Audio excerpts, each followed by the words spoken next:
Daniel Kostick presents Premiership Elections in Albertan History.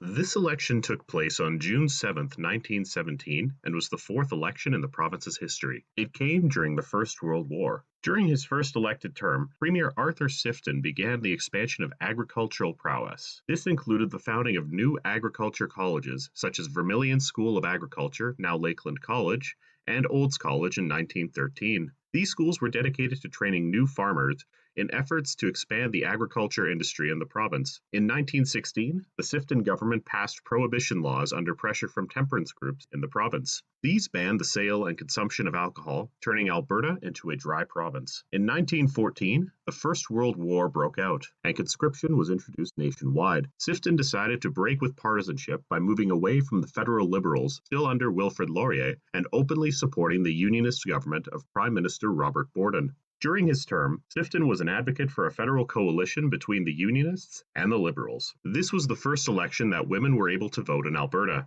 having won the right to vote a year earlier in 1916 and 2 years ahead of when the federal government would enact the same policy. This was restricted to British subjects and Canadian citizens over the age of 20 who were also not treaty Indians, and allowed women to stand for election. This, coupled with the growing farmers' interest movements, led to an increase of 30,000 votes from the previous election. This made 1917 the election with the highest voter turnout since Alberta's founding at the time. The Conservative Party was once again led by Red Deer MLA Edward Michener. In spite of fissures that were beginning to form between camps within the party, Michener was able to keep the party moving forward in a united front. This election saw the early stages of a growing political movement of farmers, with the founding of the Alberta Non-Partisan League. Formed as a protest against both the Liberals and Conservatives, it promoted the interests of farmers. Despite its name, the NPL was heavily socialist in nature under the influence of figures such as William Irvine. William Irvine also led a resurrected Labour Party, this time named Labour Representation. Despite support for conscription being high in Alberta, Irvine was very much against it. He was very outspoken against war profiteering and called for the conscription of wealth rather than men. The Socialist Party was still around during this election and still led by Charles O'Brien. However, with the new parties on the left, it wasn't able to rebuild the support that it once had. They only ran candidates in 3 ridings, not including O'Brien, as he had left the province in 1915.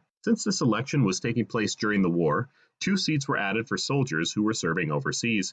21 candidates would run for these seats, but only 4 stood out. There was Major James Walker, Lieutenant Colonel and former MLA for Peace River James Cornwall, Lieutenant and dietitian Roberta McAdams, and Captain Robert Pearson. During the campaign, conscription was the primary issue, and both the Liberals and Conservatives were supportive of it. Since it was also largely popular within the province, and due to the ongoing war, the campaign was overall drama-free and quiet. The NPL had been holding town hall meetings in rural communities, in turn sowing the seeds for farmers' interest groups to evolve and grow. And here are the results.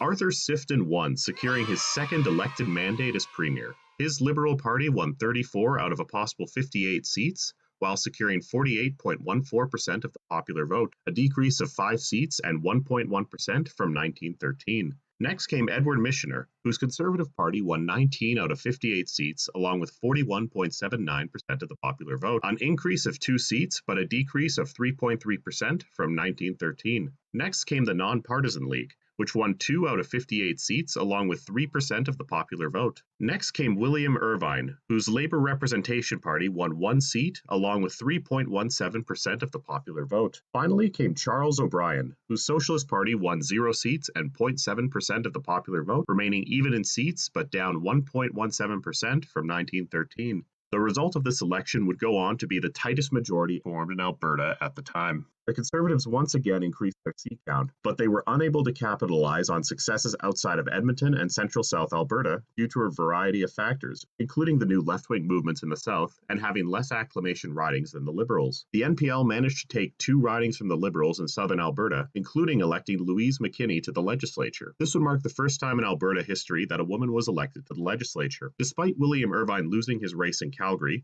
Labour elected another member to a different Calgary riding, marking the first time since 1909 that Labour had an incumbent MLA. 11 current MLAs were serving overseas and were allowed to retain their seats without election.